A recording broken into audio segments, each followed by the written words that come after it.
Si ce que tu lis ici touche ton cœur, t'apaise ou t'aide à mieux comprendre certaines épreuves, fais-moi le plaisir de t'abonner pour ne manquer aucun message de ce genre, et partage-le discrètement avec une personne qui traverse peut-être la même tempête que toi en ce moment. Ce que ton esprit traduit parfois par rejet cruel, échec personnel ou porte définitivement close est très souvent une intervention miséricordieuse d'Allah, une protection qu'il déploie avant même que le danger ne se manifeste. Laisse-moi te peindre une scène très concrète pour que tu puisses la ressentir. Imagine un jeune homme d'une vingtaine d'années, rempli d'énergie, de rêves légitimes et d'une foi sincère. Il a travaillé dur pendant des mois. Il a peaufiné son CV jusqu'à la dernière virgule, il a répété ses réponses aux questions d'entretien devant le miroir, il a multiplié les invocations après chaque prière, il a même fait l'aumône en disant « Oh Allah, si ce poste est bon pour ma religion, ma vie et mon avenir, fais-le-moi obtenir. » Le jour de l'entretien, il sent une confiance intérieure. Il rentre chez lui persuadé que c'est dans la poche. Quelques jours plus tard, le mail arrive « Nous avons le regret de vous informer que votre candidature n'a pas été retenue. » Le monde s'arrête. Il pose son téléphone, fixe le vide. La honte monte, les larmes aussi. Il se dit « Je n'étais pas assez compétent. Je n'ai pas prié assez fort. Peut-être qu'Allah m'a oublié. Peut-être que je ne mérite rien de bon. » Il passe des nuits à ressasser, à se comparer aux autres qui, eux, ont été acceptés. Ce qu'il ignore totalement, c'est que cette entreprise si prestigieuse à ses yeux allait déclarer faillite 3 mois et demi plus tard. Licenciement massif, salaires impayés pendant des mois, ambiance toxique, pression insoutenable. S'il avait été pris, il aurait plongé dans une spirale de stress, de dette, de désespoir et peut-être même de doute sur sa foi. Allah, dans sa connaissance infinie, a simplement posé sa main sur cette porte et l'a fermée doucement pour son bien. Voilà la réalité que nous oublions trop souvent. Quand Allah dit « non », ce n'est pas parce qu'il ne t'aime pas ou qu'il ne t'entend pas. C'est parce qu'il voit ce que toi tu ne peux pas voir. Il voit les conséquences sur 10 ans, 20 ans, sur ton cœur, sur ta foi, sur tes enfants à naître peut-être. Toi tu vois une perte immédiate, lui voit un sauvetage à long terme. C'est exactement ce que dit le Très-Haut dans le livre qu'il a fait descendre. Il se peut que vous aimiez une chose alors qu'elle est un mal pour vous, et que vous détestiez une chose alors qu'elle est un bien pour vous. Allah sait, et vous, vous ne savez pas. Sourate Al-Baqarah 2, 216. Et le messager d'Allah, paix et salut sur lui, a confirmé cette vérité en disant « Étrange est l'affaire du croyant. Tout ce qui lui arrive est un bien. S'il reçoit une faveur, il est reconnaissant et cela est un bien pour lui. S'il est éprouvé par un malheur, il patiente et cela aussi est un bien pour lui. Et cela n'arrive qu'aux croyants. » Rapporté par Muslim.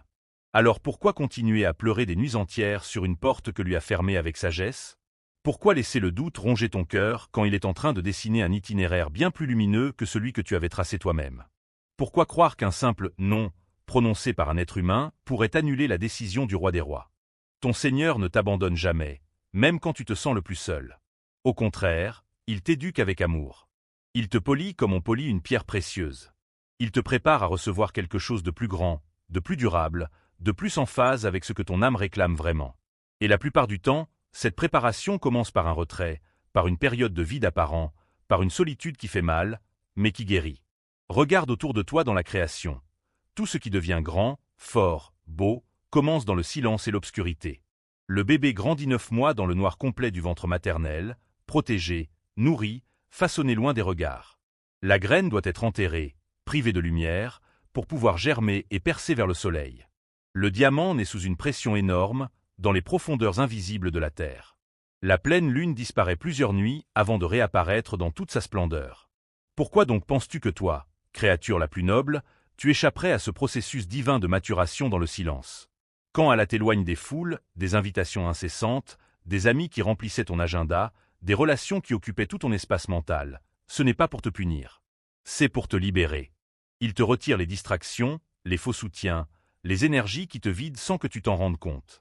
Il coupe les cordes qui te retenaient à un niveau inférieur pour que tu puisses enfin t'élever. Il t'isole pour que tu réapprennes à marcher seul, avec lui. Il fait taire les voix extérieures pour que tu entendes enfin la sienne. Cette voix douce qui parle au cœur quand tout le monde dort, quand la douleur est à son comble, quand tu n'as plus personne d'autre vers qui te tourner. Souviens-toi du prophète Muhammad, paix et salut sur lui, dans la grotte de Hira. Des mois, seul, loin du bruit de la Mecque, loin des siens, loin de tout confort. Ce n'était pas une punition. C'était la plus haute des préparations. C'était là, dans ce vide apparent, que l'ange Gabriel descendit avec les premiers mots de la révélation. Le plus grand honneur de l'histoire humaine est né dans la plus grande solitude. Peut-être que le vide que tu vis aujourd'hui est du même ordre. Peut-être que ce silence pesant est en réalité une école divine. Chaque jour sans nouvelles, chaque message sans réponse, chaque annulation de plan, chaque « on se voit plus tard » qui ne vient jamais. Tout cela fait partie d'une purification invisible. Tu as demandé un jour, peut-être sans même t'en souvenir clairement. « Ô Allah, rends-moi plus fort. » Alors il t'a éloigné de ceux qui te rendaient faible. « Ô Allah, purifie mon cœur. » Alors il t'a séparé de ceux qui le souillaient sans que tu le vois. « Ô Allah, fais-moi te connaître vraiment. » Alors il t'a mis à l'écart pour que tu sois seul, avec lui. Ce que tu vis comme une perte cruelle aujourd'hui, tu le béniras demain. Parce que tu comprendras que cette solitude forcée n'était pas un abandon. C'était une rencontre sacrée. C'était le moment où Allah a pris rendez-vous avec toi, loin des regards, loin du bruit, loin des masques. Et quand les portes se ferment les unes après les autres, emploi, mariage, projet, amitié, voyage, ne panique pas, respire. Chaque non terrestre peut cacher un « oui » immense dans le ciel. Allah voit l'intégralité de ton puzzle.